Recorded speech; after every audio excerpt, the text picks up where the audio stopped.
You know, I posted something to LinkedIn. I don't know if you saw this. The post said the harsh reality. Most people are coming back to the office, right? And oh my God, it has 600,000 impressions right now.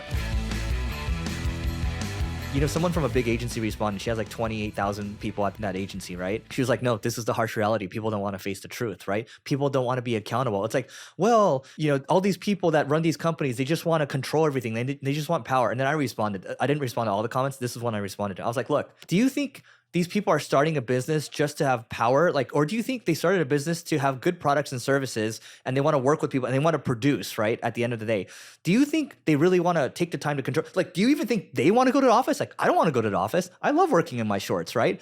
But what matters at the end of the day is production. And if you're producing, then great. You don't need the office space, right? But if you're not producing as much as you could before, you're probably coming back to the office. And then I saw today, this morning, Morning Brew, Forbes. They're like, yeah, 70% of employers are going to be bringing people back to the office, right? And that's a lot. And so my point of saying all this is that it goes back to accountability again. Most people don't want to be accountable.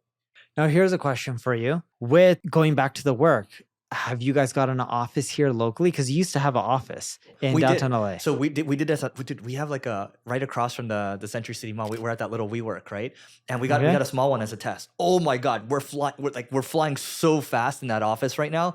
And here's the thing: the people with me in the office, they're in their mid-20s. And I remember it was like a Thursday. I was like, hey, let's just work from home tomorrow, right? And they're like, nope, I'm coming in tomorrow. I was like, oh, wow. So then I ended up going in on Friday too. But the level of pacing, you cannot beat that speed, right? So let's go back. And to give people context, Eric used to have an office in downtown LA. Mm-hmm.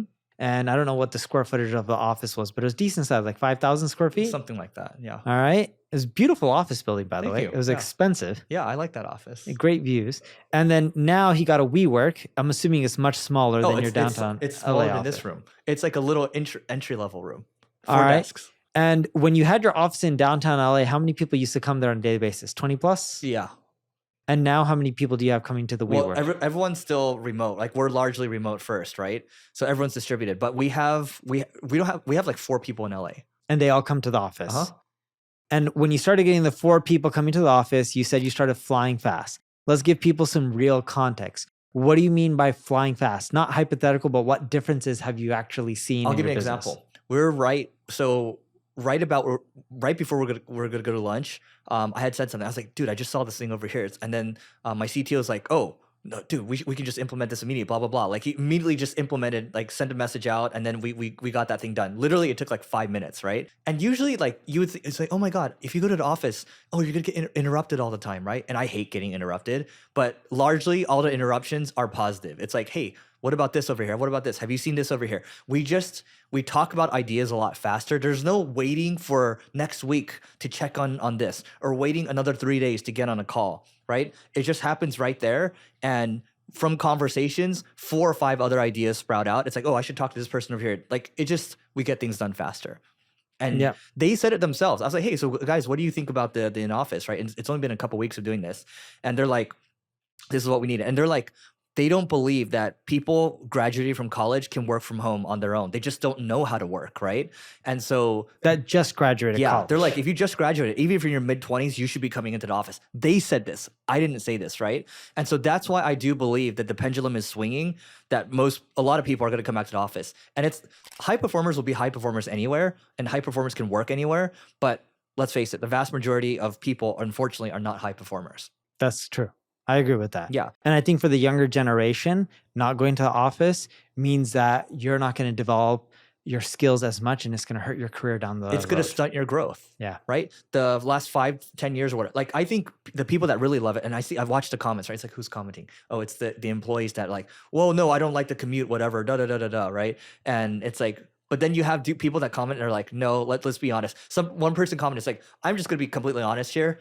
They're like, I've been in the office the last 9 months. I've got more work done than the last 3 years combined during COVID. I was like, wow. Thank you for being honest. The number one challenge for businesses is hiring. And more specifically, the number one thing I get asked for all the time is, Eric, where can I go find an amazing marketer? And the reality is right now, when you think about the world, we have inflation. That also means wage inflation right now. And it means that when it comes to hiring talent, you can't spend as much as you would have in the last couple of years because it's just become too cost prohibitive. And so we've partnered with one of the best offshore recruiting firms when it comes to marketing. They've been a great asset for us, and I believe that they will be a great asset for you. All you have to do is go to marketingschool.io/hire. Again, it's marketingschool.io/hire to learn more.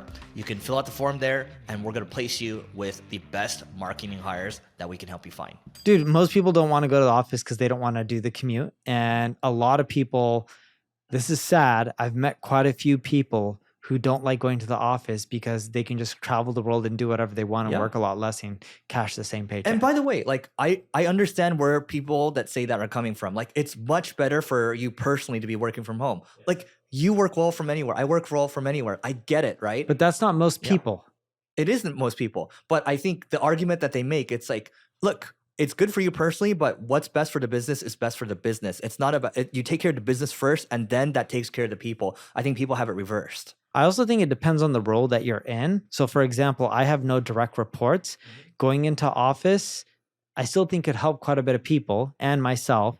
But because I have no direct reports, it's easier for me to work from home because I'm working independently majority. You also have a lot of international work. I have a lot of international work. The hours are crazy. And whether I go to an office or not, because we still have locations, I work 7 days a week and I have quite a bit of output on a daily basis that a lot of people see whether they interact with me or not. Yeah. And plus you have a lot of leverage, right? There's your audiences and everything else. So yes. But also we've been working for a long time too. So, yeah. It also helps that people see I'm working 7 days a week. Yeah. It does set the tone for people too when you set an example, and that's really important. That is it for today. Go to marketingschool.io/agency. By the way, that price keeps going up. It just doubled yesterday actually. So yeah, go check it out, and we'll see you tomorrow.